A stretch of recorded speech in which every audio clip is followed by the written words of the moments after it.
Nouvelle session d'information sur les antennes des HIV Vainqueur Télévision, mais d'abord les sommaires. Le chef du gouvernement, Jean-Michel Sama Lukonde, a annoncé via son compte Twitter l'obtention par le FMI d'une facilité élargie des crédits à hauteur de 1,5 milliard de dollars américains. Pour ces derniers, il s'agit d'une belle avancée pour l'amélioration des conditions de vie de la population congolaise. Suspension des campagnes de vaccination dans les provinces du Sud Ubangi, Ituri et autres pour cause rupture des stocks et expiration du vaccin AstraZeneca. Plus de détails dans ce journal. L'artiste comédien Max Kadiombo est décédé ce vendredi à l'hôpital médecin de nuit à Kinshasa à l'âge de 63 ans. Son parcours à suivre également dans ce journal. Bonsoir et bienvenue à tous. Je viens de l'annoncer au sommaire via son compte Twitter. Le Premier ministre Jean-Michel Sama Lukonde a annoncé que son gouvernement a obtenu l'approbation du programme du Fonds monétaire international FMI d'une facilité élargie des crédits à hauteur de 1,5 milliard de dollars américains. Pour le chef du gouvernement, il s'agit d'une belle avancée pour appuyer les différentes réformes économiques majeures de l'exécutif national et l'amélioration des conditions de vie de la population qui reste leur priorité. Et pour rappel, lors de son séjour à Paris, en France, au mois de mai dernier, le président de la République et la directrice du FMI, Kristalina Nova, ont eu une séance de travail condensée. À la primature, le démarrage du programme présidentiel de lutte contre la pauvreté et les inégalités en République démocratique du Congo, c'est l'essentiel de l'entretien entre le Premier ministre Jean-Michel Sama Lukonde et le conseiller spécial du chef de l'État en matière de lutte contre la pauvreté, J.D. Badibanga. Suivez.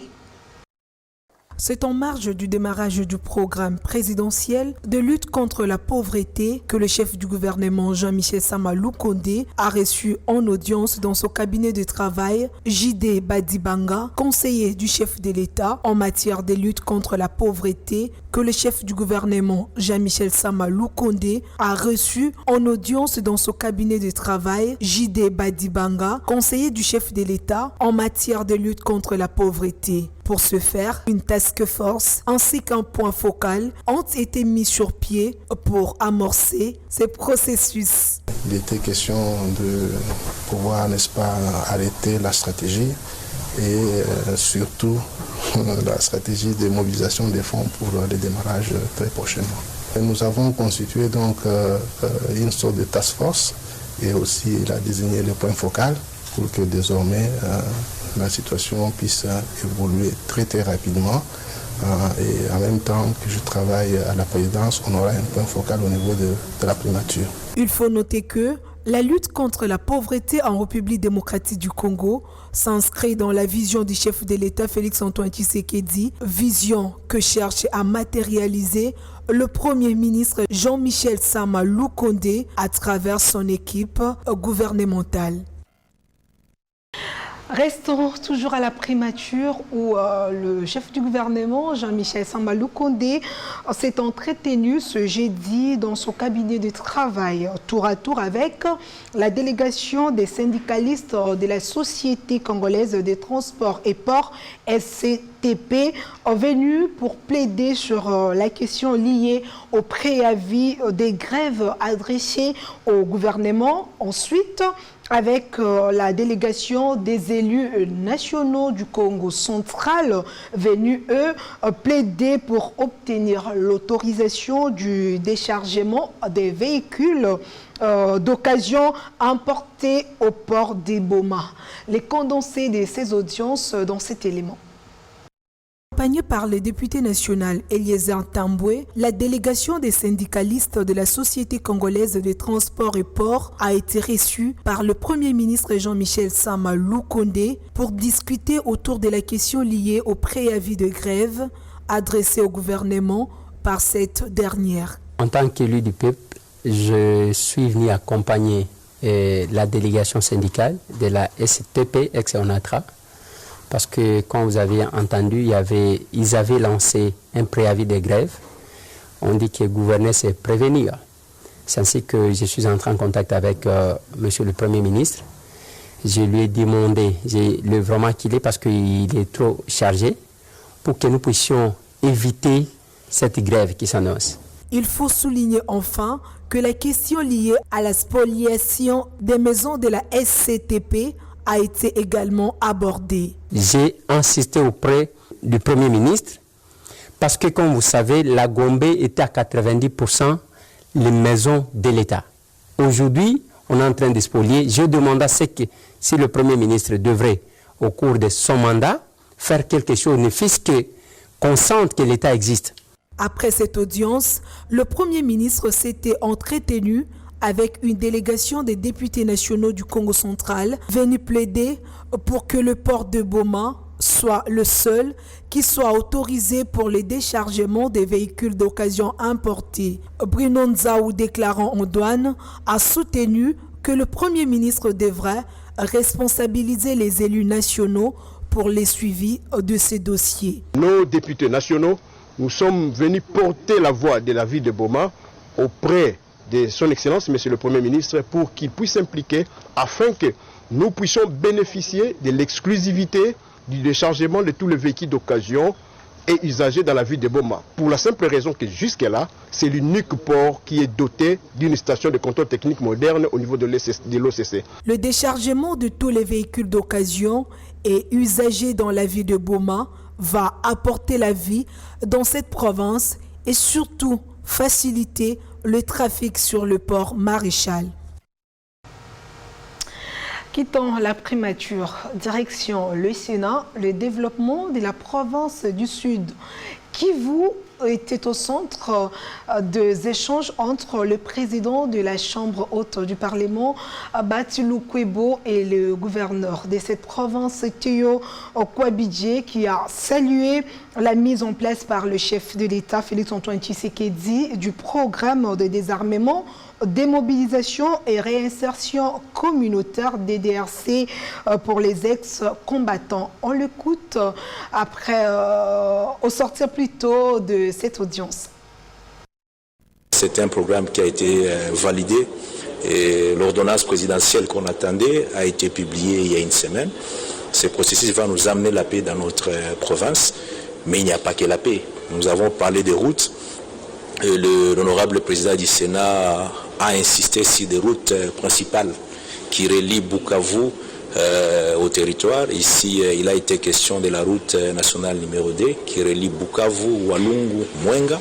Cette route a été réhabilitée, mais nous voulons que cette route soit réhabilitée en dire, c'est-à-dire qu'on puisse avoir les routes en goudron. Ça a été parmi les points importants. Nous avons la route qui va relier Bukavu, Calais, Kabare, Calais jusqu'à Goma. C'est la route nationale numéro 2 qui va vers Goma, qui va relier les deux capitales provinciales, donc le sud Kivu et le nord Kivu. Et enfin, une route qui reste aussi une grande préoccupation, la route nationale numéro 5 qui relie Bukavu, Uvira jusqu'à Fizi. Autre titre à présent, le ministre des Transports, Voies des Communications et des Enclavements a lancé le jeudi les travaux des prévisions budgétaires 2022 de son secteur. Selon Chériba Okinde, les travaux préparatoires un cadre idéal des pressions chiffrées de politique publique sectorielle. Images et commentaires.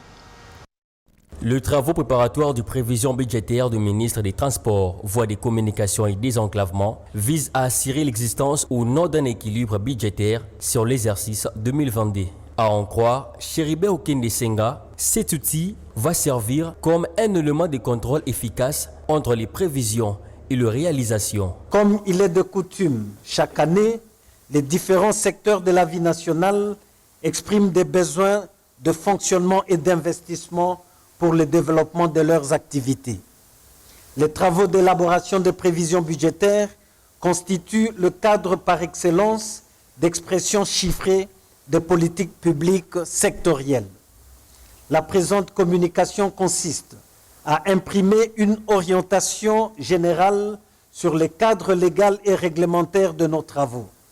J'exhorte vos structures à donner un contenu à la notion de désenclavement et à l'intégrer dans le cadre de programmes d'investissement public. D'ores et déjà, j'envisage d'initier un cadre de concertation avec les différents ministères intéressés dans le domaine du désenclavement, notamment les ITPR, l'aménagement du territoire, le développement rural, le transport, voies de communication et de désenclavement, intégration régionale, intérieur, plan, budget et finances, en vue de l'identification des zones de désenclavement afin de faciliter la mobilité des personnes et des biens. Le ministre a ensuite insisté sur le fait que les prévisions doivent refléter les assignations du gouvernement dans le secteur des transports. Assise organisée en présence du secrétaire général, de directeurs généraux, présidents et coordonnateurs de services spécialisés dans le secteur. Parlons à présent de la lutte contre la pandémie de Covid-19 en République démocratique du Congo. Quelques provinces du pays ont suspendu les campagnes de vaccination. Il s'agit des provinces du sud, Ubangi, Ituri et autres du sud-est du pays pour cause rupture des stocks et l'expiration du vaccin AstraZeneca. L'annonce a été faite par le médecin en charge de cette activité vaccinale dans les provinces du sud Ubangi et de l'Ituri. Plus de détails dans ces récits de Chouchou Ilunga. La vaccination contre la Covid-19 a été suspendue dans quelques provinces qui constituent la République démocratique du Congo suite à une rupture des stocks. Les cas de la province du Sud Ubangi, depuis le 10 juillet dernier, une information qui a été confirmée par le médecin-chef d'antenne du programme élargi des vaccinations PV dans cette province. Le docteur Christian Etoza indique que 803 personnes ont été vaccinées dans l'ensemble dans cette province du Sud Ubangi sur le 1000 doses du vaccin AstraZeneca reçu. La province de l'Ituri, dans le nord-est de la République démocratique du Congo, a connu le même problème des ruptures de stock, les obligeant à suspendre la vaccination. Sur les 10 000 doses reçues, 6,096 ont été utilisées et le reste a atteint la date d'expiration depuis le 11 juillet, souligne le docteur Louis Cholo. À cet effet, le docteur Jean-Jacques Mbungani, ministre de la Santé publique, Hygiène, Prévention, a annoncé le jeudi 15 juillet 2021 l'acquisition en août prochain de plusieurs doses de vaccins contre la Covid-19 en République démocratique du Congo. Notons que le secrétariat technique de la riposte contre la Covid-19 en RDC rapporte que 178 nouveaux cas ont été confirmés le jeudi 15 juillet 2021. Et ces cas sont répartis comme suit. 76 cas à Kinshasa, 44 à la Chopo, 26 au Nord Kivu, 14 dans le Haut-Touélé, 8 au Kasaï central, 7 dans le Haut-Katanga et 3 au Lualaba. Parlons à présent de la situation sécuritaire en province de l'Ituri. Plusieurs ménages des déplacés de Nyakoundé, Marabo et Irumu regagnent depuis les débuts de cette semaine leur domicile en retour volontaire sollicité par le militaire à l'issue d'un environnement sécuritaire favorable observé dans cette partie du pays. Regardez. Les débuts de la semaine en cours que le retour volontaire des déplacés est observé à Nyakoundé, Irumu Centre et environ. Des femmes, hommes et enfants avec leurs bagages sont transportés par les camions des FARDC mis à leur disposition par le gouverneur militaire de l'Ituri, explique le lieutenant Gilles Ngongo, porte-parole des opérations en Ituri. Sous l'impulsion du lieutenant général Luboya Kashamadjoni, gouverneur de province et commandant des opérations militaires en Ituri, les forces armées de la République démocratique du Congo ont pacifié et stabilisé la situation sécuritaire dans le chefferie d'Andissoma, Mobala et Basili et autres dans la chefferie de Walendu Bindi en territoire d'Irumu. Ce geste de l'armée est salué par les populations du site d'Irumu. Par ailleurs, ce retour volontaire fait suite à la restauration de l'autorité de l'État. Un climat de paix observé dans cette partie de la province, fruit des opérations militaires, a renchéri le lieutenant Jules Ngongo. Soucieux de voir sa population de village d'Irumu, Marabo ainsi que de Nyakoundé de retourner et dormir sur ses deux oreilles, le gouverneur militaire, le lieutenant-général Luboya, a mis le moyen logistique militaire afin d'embarquer et d'accompagner le déplacé dans leur milieu d'origine. Nous disons que jusqu'ici, le fait final recherché dans ces opérations est atteint. Notons que la recherche de la paix dans les territoires d'Irumu et de l'ensemble de la province de l'Ituri, sous la détermination du gouverneur militaire lieutenant-général Luboya Kashama, tel que voulu par le président de la République qui avait décrété l'état de siège dans cette province. J'ai de proclamer l'état de siège sur toute l'étendue des provinces de l'Ituri et du Nord Kivu. Dans une autre page, le professeur Florentin Mokunda Bonza a, au cours d'une interview accordée, expliqué la aérianisation, la conséquence des mesures, rectificatives du gouvernement dès l'époque du feu Mobutu pour sauver l'économie nationale. On l'écoute. Je crois que pour comprendre la motivation principale que le président Mobutu et ses collaborateurs avaient en aérianisant l'économie exactement le 30 novembre 1973, il faut remonter à l'année 1960. Après la table ronde politique à Bruxelles, il y avait également entre avril et mai, toujours à Bruxelles, une table ronde économique. Il s'est avéré que quelques 10 jours avant l'indépendance, la Belgique prend une loi qui avait des conséquences graves sur l'économie congolaise. La Belgique va donc faire de toutes les sociétés de droit congolais qui avaient leur siège en Belgique, va faire de toutes ces entreprises-là des entreprises de droit belge. Le président Mobutu était membre de la délégation du mouvement national congolais de Patrice Lumumba à la table ronde économique de 1960. La aérianisation, donc en 1973, est en fait la dernière des mesures prises dans le cadre de ce que, à l'époque, on disait l'indépendance économique. D'abord, c'est l'Union minière du Haut-Katanga, et puis en plus, les autres sociétés minières, et puis les assurances, et ainsi de suite, et ainsi de suite. Et la dernière de ces mesures-là, c'est donc la nationalisation de petites entreprises que les étrangers détenaient au Congo dans le secteur du commerce, du transport, d'agriculture, et ainsi de suite. Et c'est ce qu'on a appelé la aérianisation. Initialement prévu pour ce samedi 17 juillet 2021, le rapatriement à Kinshasa de la dépouille mortelle de Laurent Monsengo aura finalement lieu le dimanche 18 juillet. Selon un communiqué lu ce vendredi par l'abbé Georges Ndjila, secrétaire chancelier de Kinshasa, ce décalage d'un jour fait suite aux raisons d'ordre technique, précise le communiqué. Outre ces changements, le reste du programme reste intact. La célébration solennelle de l'Eucharistie va se dérouler à l'esplanade du Palais du Peuple le mardi 20 juillet et l'inhumation interviendra mercredi 21 juillet à la cathédrale Notre-Dame du Congo aux côtés de ses prédécesseurs Joseph Albert Malula et Frédéric Etchou.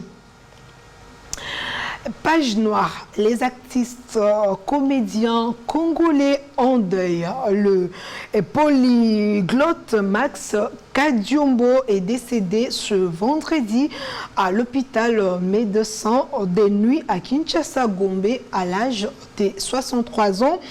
Quel est son parcours artistique, sa vie et autres.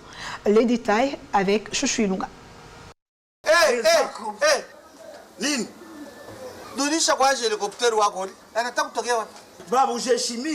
Né le 3 mars 1958 dans la province du Haut-Katanga, l'artiste comédien, polyglotte et humoriste polyvalent, Kadiombo, aurait marqué la scène du cinéma et du théâtre populaire en République démocratique du Congo par ses nombreuses interprétations et œuvres hilarantes. L'artiste hors norme est décédé dans la nuit du jeudi 15 juillet 2021 à la clinique médecin de nuit à Kinshasa-Gombe. La nouvelle a été confirmée ce vendredi 16 juillet par le membre de sa famille. Kadiombo, il a été mentor de plusieurs artistes comédiens, humoristes et cinéastes en République démocratique du Congo qui font aujourd'hui la pluie et le beau temps. Une disparition qui a provoqué une onde d'écho déferlante dans le chef des Congolais après la mort de Mama Chako, une artiste ou une icône du théâtre populaire qui sera enterrée ce samedi 17 juillet 2021 à la nécropole entre terre et ciel. Kadiombo est très connu surtout dans le cinéma pour avoir interprété en 2016 le rôle principal de l'ancien président du Zaïre dans le long métrage La face cachée de Mobutu. Rappelons que le théâtre congolais vient de perdre l'un de ses ambassadeurs, l'artiste comédien Kadiombo, qui est mort à l'âge de 63 ans.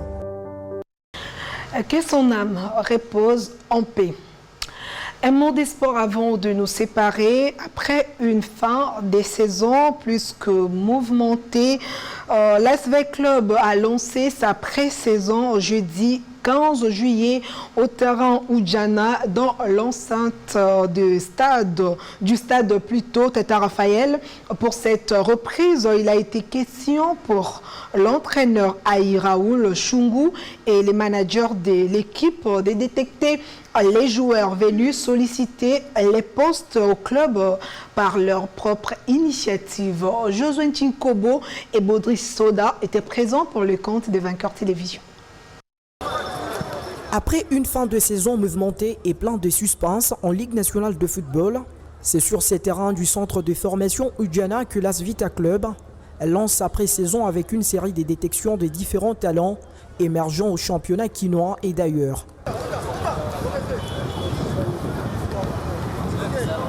Ils sont au total 81 athlètes présents à cette première séance d'entraînement des volontaires conduite par l'entraîneur intérimaire Raoul Chungu et du manager de l'équipe, Yves Diba.